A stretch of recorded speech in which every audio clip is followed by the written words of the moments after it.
लोगों को सामाजिक न्याय अवसर तमाम तरह की परेशानियों से मुक्ति के लिए चलाया जा रहा है, वो भी कभी नाकामयाब नहीं हो सकता अगर हम उसको पूरी ईमानदारी से चला रहे। सम्मानित साथियों, जब मुझसे पूछा जाता है कि इतना बल कहां से आता है, तो मैं आपको बताना चाहता हूं कि इतना बल कहां से आता है। यहां हमारे भाई बैठे हैं सुदर्शन यादव जी। ये बल यहां से आता है कि उनकी माता का देहांत हो गया आज, लेकिन वो आदमी यहां इस सभा में अपने अधिवेशन में मौजूद है। कहां है सुदर्शन भाई? दिल्ली। पिता का, उनके पिता का देहांत हुआ है और मैं मंचों से कहता हूं, पिता जो है ना, हीरो होता है, हीरो बेटे का। मेरा गला फोन किया जा रहा, मुझे पानी देना। सुदर्शन यहाँ है तो मुझे एहसास होता है कि कितना त्याग इस आंदोलन के लिए करना पड़ता है। धन्यवाद दिल से, जय हिंद। वो मिशनरी गायक नहीं, और इसके जैसी परिस्थिति हमारे बहुत सारे परिवारों में पहले से आ चुकी है। समय समय पे एक तरफ हमारा व्यक्तिगत परिवार था और हमारे परिवार में परेशानियां थी, दूसरी तरफ समाज था। हमने परिवार को छोड़ के समाज को सुना, ये भीम आर्मी की ताकत है। जो लोग जानना चाहते हैं कि भीम आर्मी इतने कम समय में दुनिया के पटल पे कैसे कामयाब हुई, उनका नाम टाइम्स मैगजीन में उनके वर्कर का क्यों आता, उनके कार्यकर्ता का, उनको मेरा ये जवाब कि भीम आर्मी के लोग दिमाग का तो काम लेते हैं, लेकिन अपना दिल निकाल के समाज के लिए तैयार हैं, अपना दिल तो निकालना पड़ता है। और उसी ताकत की वजह से आज एक प्राइमरी स्कूल के हेडमास्टर का बेटा दिल्ली में खड़े होकर अपने महापुरुषों के आंदोलन को आगे बढ़ाने के लिए काम कर रहा है। अगर ये त्याग इस आंदोलन में ना हो तो बहुत सारे दुकानें और संगठन बहुत सारे लोगों ने चला रखे देश में, आज तक उनको जिले में पहचान नहीं मिल पाई। इसलिए मैं भीम आर्मी आजाद समाज पार्टी के कार्यकर्ताओं को धन्यवाद देता हूं और उनको कैडर देने वाले हमारे मिशन सर्विस के तमाम सीनियर लोगों का बहुत बहुत दिल से धन्यवाद करता हूं, क्योंकि उन्होंने हमारी ताकत को रास्ता देने का काम किया। तो मैं जब बात काशीराम साहब में कर रहा हूं तो मैं याद दिलाता हूं आपको कि बाबा साहब अम्बेडकर जब 56 में चले गए और उनके द्वारा बनाया गया दल आरपीआई, जिसको वो आगे बढ़ाना चाहते, सीखना चाहते थे अपने ज्ञान, अपने बल, अपने तप के जरिए, जिसके लिए उन्होंने अपनी नौकरी छोड़ दी, क्लास 1 की नौकरी साइंटिस्ट वैज्ञानिक होने के बाद। और जब वो उसमें कुछ नहीं कर पाए और वहां के नेताओं ने उनको ये कह के इग्नोर कर दिया कि तुम हो कौन, हम 30 साल से चला रहे हैं, 20 साल से चला रहे हैं, तुम कल के आए हुए थे, तुम हमें सिखाओगे? और क्या लेकिन हौसला देखो उस महामानव का, कि हार नहीं माना, क्योंकि जब आप मैदान में उतर जाओगे तो हार और जीत तो मिलेगी। ये लड़ाई बड़ी कठिन लड़ाई है। दुनिया की दुश्मन की ताकत से लड़ने के लिए इस दुनिया में आपको बहुत धैर्य रखना पड़ेगा। हमारे साथी भी निराश ना। जब मैं हौसला जताने की बात करता हूं तो मैं अपने रहबर को याद करता हूं, उनके दर्द को याद करता हूं कि बिना साधनों के साइकिल से, पैदल, बस, ट्रेन से किस तरह से उन्होंने अपने आंदोलन को आगे बढ़ाया।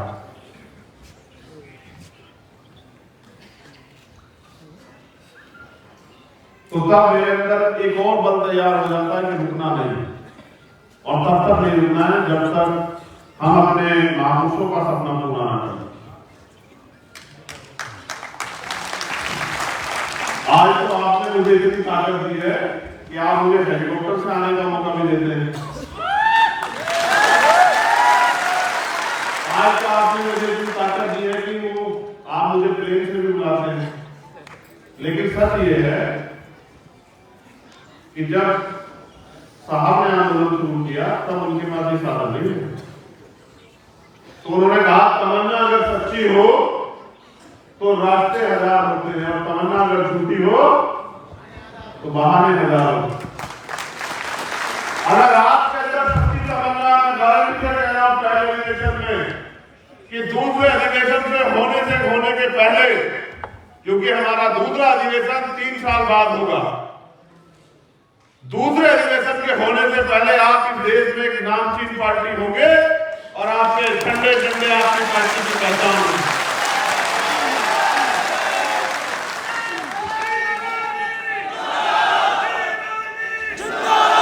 बस जरूरत है जितना दम आप इस नारों के साथ लगाते हैं उतने दम से आप जमीन पे जाके काम भी करो। मैं कुछ बातें आपके सामने रखूंगा, क्योंकि देखो मैं सबसे सुन रहा हूं, हमारे सब साथी महापुरुषों के बारे में बोलते हैं, मैं भी महापुरुषों के बारे में बोल सकता हूं, बहुत बहुत देर बोल सकता हूं, लेकिन मैं कह रहा हूं, मैंने इनसे निवेदन ये किया था कि आप ये बताना हमने अब तक कितना कितना काम किया, हम किस किस जिम्मेदारी पे हमने क्या क्या काम तैयार कर लिया, क्या क्या काम अधूरा है, क्या क्या हमें अपने साथियों से उम्मीद करनी है कि उस काम को वो करने में हमारी मदद कराए। तो मेरे ऊपर आपने जिम्मेदारी दी कि मैं इस आंदोलन का नेतृत्व करूं और आप मुझ पर भरोसा करते हैं। जितना भरोसा आप मुझ पर करते हैं लगभग उतना ही भरोसा मैं आप पे भी कर रहा हूं कि आप इस आंदोलन में मेरे साथ खड़े रहेंगे और मुझे समय देंगे इस आंदोलन को आगे बढ़ाने में। मैं अधिवेशन के विषय में कहूं तो हमने तय किया कोर कमेटी के लोगों में कि बहुत सीमित डेलीगेट लोगों को बुलाएंगे, जो हमारे डेलीगेट बने हुए हैं, जिले के अध्यक्ष, मंडल के अध्यक्ष, प्रदेश के अध्यक्ष, प्रदेश की कमेटी, उन्हीं लोगों को बुलाएंगे। क्योंकि जैसे आज हम लोग यहाँ 17 तारीख में हमारी रैली है छतरपुर में, मध्य प्रदेश में, तो वहां वो काम भी देखना है। उसके अलावा उन्हीं तमाम प्रदेशों में अलग अलग काम लगे हुए हैं। तो हमने ये तय किया था कि बहुत कम डेलीगेट लोगों को बुलाएंगे, 2 स्टेट पे ज्यादा फोकस करेंगे, 2-3 स्टेट पे, उत्तर प्रदेश है, मध्य प्रदेश है, राजस्थान, उनके ज्यादा डेलीगेट को बुलाएंगे और उनको समझाने का काम करेंगे कि किस तरह से आने वाले समय में काम करना। इसीलिए तय हुआ था कि 15 लोगों को बुलाएंगे। फिर मैंने सोचा कि भाई मेरा तो मन ये था कि भाई जो भी जगह मिल जाए उसमें कर रहे, तो हमारे साथ ने कहा कि अब तो हमें महामानव के आशीर्वाद से हमारे संतों गुरुओं, फिर ये फैसला हुआ कि भाई कोई ऑडिटोरियम ढूंढा जाए, तो ऑडिटोरियम से कई ढूंढे, सारे ढूंढते। मन तो ये था कि अधिवेशन में एक बड़ा समारोह करेंगे कि जो वर्तमान का शासक है उसकी जड़ें हिल जाए। फिर ये तय हुआ कि अभी तो मिला ही मध्य प्रदेश में,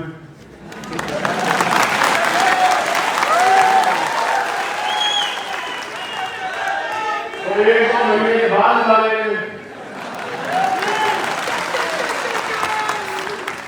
इसलिए तय हुआ कि सिविल बोर्ड ऑडिटोरियम में सीमित साथियों को बुला के हम लोग अपना अधिवेशन करेंगे, वरना हमारा बल उत्तर प्रदेश और देश के विभिन्न राज्यों की और दिल्ली की सरकार भी जानती है कि हमने अभी कुछ दिन पहले मध्य प्रदेश में, उससे कुछ दिन पहले दिल्ली में रामलीला मैदान में अपनी ताकत का प्रदर्शन करके मुझे बताया था कि हमारे अंदर कितना बल है। तो मैं मुद्दों पे आता हूँ। मेरे जब मैं यहाँ घूम के देख रहा हूँ बात करते हैं तो इतने प्यारे प्यारे चेहरे बैठे हुए हैं जो बहुत ईमानदार से काम कर रहे हैं जमीन पे। अगर मैं, अच्छा ये भी अच्छी बात है कि मैं बहुत सारे लोगों के नाम नहीं जानता, मैं यहाँ बैठे 90% लोगों को नाम से जानता हूँ, सबके नाम लेके बुला सकता हूँ, क्योंकि मैं आपके काम से नजर रखता हूँ, यही मेरा काम है। देखो अब आप नारेबाजी मत करना, जय जयकार मत करना, मेरी बात को गौर से सुनना, ठीक है?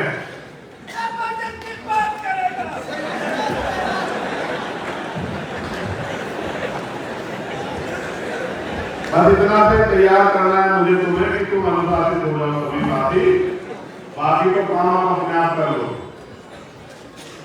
यहाँ हमारे कुछ अतिथि भी है, जैसे हरीश जी जिनमें है, भाई बिलाल जी जिनमें है, भाई मनोज जी में हमारे अकाली दल अमृतसर जो है उनके पूर्व वर्तमान सांसद जो संगरूर से मान जी वो नहीं आ पाएंगे के कारण से उनकी पार्टी के वरिष्ठ लोग आ रहे हैं, उनका भी धन्यवाद कर रहा हूँ। इस साल 6 प्रदेशों में इलेक्शन है 2023, मध्य प्रदेश, राजस्थान, छत्तीसगढ़, कर्नाटका, तेलंगाना और मिजोरम। 6 में से 5 में हमारा संगठन, 6 में से 5 में, और 5 में से 4 में हमारा मजदूर संगठन। मध्य प्रदेश की शक्ति आपने देखी, राजस्थान की शक्ति आपने देखी, कर्नाटका तेलंगाना में भी हमारा मजबूत संगठन और छत्तीसगढ़ में भी हमारा मजबूत संगठन। अब हमारे पास सबसे पहला जो संकल्प होना चाहिए अधिवेशन पे, ताली बजाने से, नारे लगाने से आगे बढ़ के, वो ये होना चाहिए मेरे आपके सबके जहन में कि हम इन चुनाव में अपनी पार्टी को सफल कैसे बनाएं,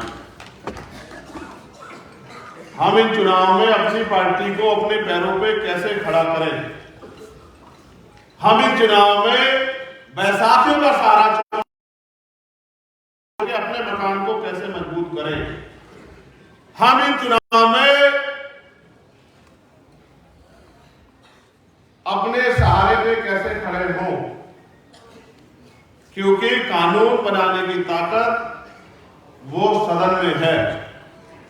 आपके प्रदेशों में जो विधानसभाएं हैं और आपके भारत में जो लोकसभाएं हैं, दोनों सदनों में ही कानून बनाने की ताकत है और कानून को लागू कराने का उस रैली के लिए। लेकिन जैसा हमारे एक वरिष्ठ साथी ने कहा कि यहां और संगठनों के लोग भी दिल्ली में सालाना जलसा करते हैं, लाखों लाखों लोग लेके आते हैं, लेकिन उनकी राजनीतिक हैसियत इतनी नहीं कि वो एक व्यक्ति को रोजगार दे दे। तो हमें ये बात सोचनी पड़ेगी कि बात तो बिल्कुल सही है कि सिर्फ लोग इकट्ठे करने से कुछ नहीं होगा, लोगों को वोट डालने के प्रति आपकी पार्टी को तैयार करना पड़ेगा। और इसके लिए बेसिक ये है कि जो हमारे वहां उन प्रदेशों में पार्टी के प्रभारी हैं, जो हमारे मिशन 78 के प्रभारी हैं, मिशन 78 के लोग हैं, उनको कार्यकर्ता को इस लड़ाई को लड़ने के लिए इस मैदान, जो सजा हुआ मैदान है, उसके लिए तैयार करना पड़ेगा।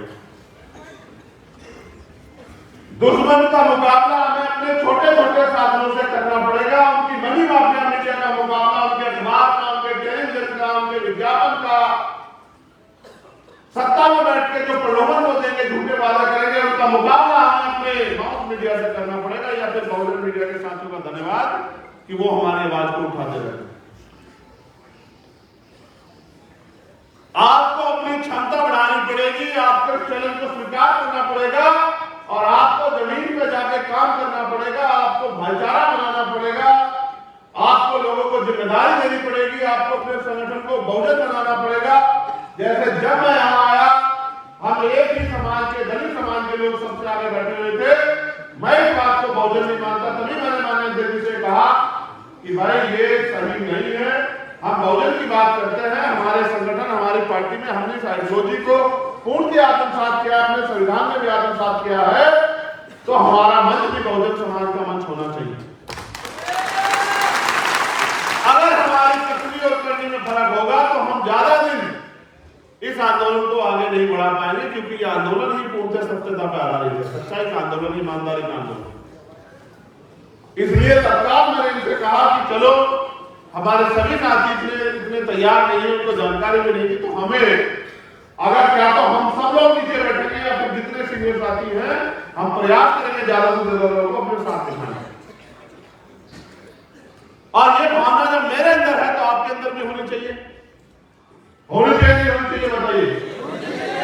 जब ये भावना आपके अंदर होगी और आप यदि इस तरह के विचार के साथ काम करोगे और मोहरे बनने की बजाय जो दुश्मन मोहरे बनाना चाहता है हमारे बहुजन समाज के लोगों को आपस में टकराव करा के, जो हमारी एकता को तोड़ना चाहता है, उनके मोहरे ना बनके दुश्मन की मदद ना करके अपनी छोटी छोटी बातों को वहीं निपटा के और भाईचारा पैदा करना पड़ेगा, विश्वास मजबूत करना पड़ेगा कि हमारे रिश्ते हैं वो सच्चे रिश्ते हैं और हम लोग दिल से आंदोलन को कामयाब करना चाहते हैं। जब आप गांव देहात में जाके हमारे उन अति पिछड़े समाज के लोगों को अपने साथ जोड़ने का काम करोगे, पहली बात तो मैं दलित समाज के लोगों से कहना चाहता हूं, स्पेशली मुझे गर्व है कि आप इस आंदोलन को आपने अब तक अपने खून से सींचा, लेकिन मैं आपसे कहना चाहता हूं कि आपको और थोड़ा सा और तैयारी करनी पड़ेगी, अपने आप को पीछे रख के अपने भाईचारे के भाइयों को आगे करके इस आंदोलन को आगे बढ़ाना पड़ेगा, क्योंकि दुश्मन बड़ा चालाक है। दुश्मन हमारे लोगों को वो विधायक भी बना रहा है, एमपी भी बना रहा है और उसके हाथ में पावर नहीं दे रहा है, उनको व्यक्तिगत तनख्वाह देने लायक बना के उनसे उनके समाज का चेहरा बना के उनकी वोट को लूटने का काम कर रहा है। इसलिए आपको हमको दुश्मन के आंदोलन को भी समझना पड़ेगा कि उसमें क्या तैयारी है। इसलिए गांव देहात में जाके पाक प्रजापति कसरत निकास बोलिए सबके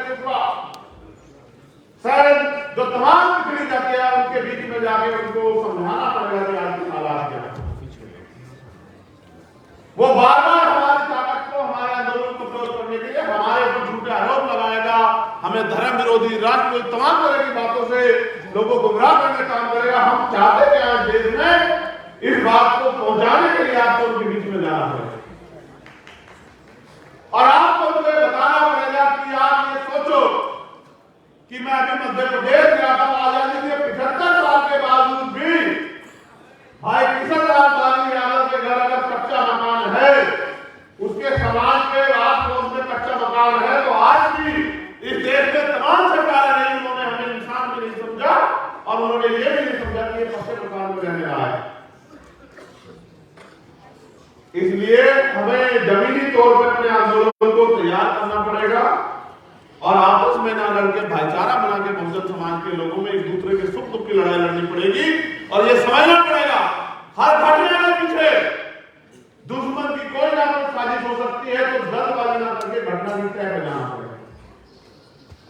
अगर बिना घटना की तय में जाएंगे तो प्रथम दृष्टया बहुत बड़ा झगड़ा रहेगा और जाकर जमीन पे देखेंगे तो पता लग जाएगा कि दुश्मन ने साजिश करके हमारे लोगों को भिड़ाने काम किया है और हम बुद्धिजीवी तभी है जब हम दुश्मन की साजिश को समझ के खबरदार हो गया अपने लोगों को तैयार।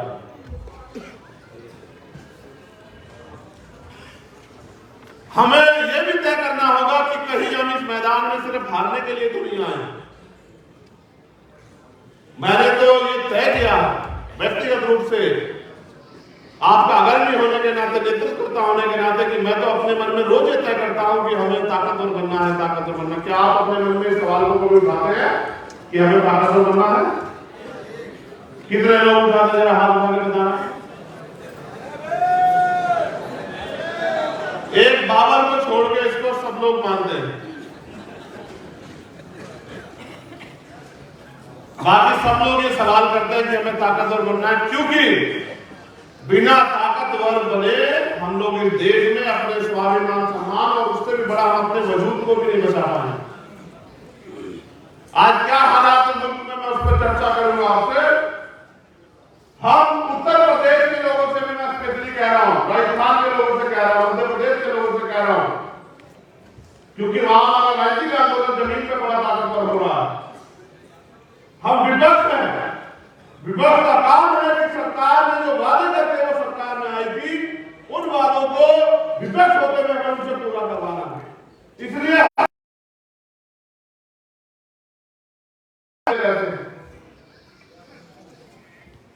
हमें अपने आंदोलनों की संख्या बढ़ानी पड़ेगी, मुद्दों की संख्या बढ़ानी पड़ेगी। सरकार को देखना पड़ेगा कि सरकार ने क्या क्या वादे किए, क्या क्या उन्होंने पूरे किए हैं, और इस झूठ को भी, जो झूठ फैलाकर उन्होंने हम लोग की वोट लेने काम किया है, उस झूठ को भी समाज के बीच जाकर निकाल करना पड़ेगा। हमें समाज के बीच जाके छोटी छोटी मीटिंग करना है। है कोई व्यक्ति को किसी ने पैसा दिया है क्या? हाँ, हम पैसा भी अपना खर्च करते हैं, समय भी अपना खर्च करते हैं, ऊर्जा भी अपनी लगाते हैं, तन मन धन को भी अपने निछावर करने को तैयार है महापुरुषों के आंदोलन के लिए। हमें इस आंदोलन को कामयाब करना, इस बात का भी ध्यान हम लोगों को रखना। मैंने उत्तर प्रदेश में एक प्रेस वार्ता करके 5 मुद्दों पर आपका ध्यान आकर्षित किया है। फिर मैंने एक सवाल जाकर पूछा उत्तर प्रदेश के लोगों से कि भाई वो 5 मुद्दे आपको पता है? तो क्योंकि हमारी समस्या राष्ट्रव्यापी है, हमें आंदोलन को राष्ट्रव्यापी बनाना है, तो हर चीज पे मेरे द्वारा कही गई हर चीज पे आपकी नजर होनी चाहिए। और अगर आप ये सोचते हो कि भाई तो नहीं देख रहे, मैं इसके खिलाफ काम करूं, तो ये अच्छी बात नहीं है। भाई मैं अपनी बात को आप तक पहुंचाऊं, इसके लिए मेरे पास एक ही जरिया है, क्या तो मैं बहुजन मीडिया के लोग आपको सुना देते हैं, या फिर मंच से मैं अपनी बात को बोल देता हूं। टीवी वाले, अखबार वाले तो वही दिखाएंगे जो उनको दिखाना है। वो हमारे सारी बात को तो नहीं दिखा सकते, क्योंकि हम उनको जो उनको जरूरत है वो नहीं देते। इसलिए आपको ही समाज के बीच में जाके मेरे द्वारा, पार्टी के द्वारा, संगठन के द्वारा, हमारे लीडरशिप के द्वारा जो काम किया जा रहा है, जो करने की इच्छा है, उसको बताना पड़ेगा, तभी समाज के अंदर जागृति पैदा हो। जैसे हमने मांग की कि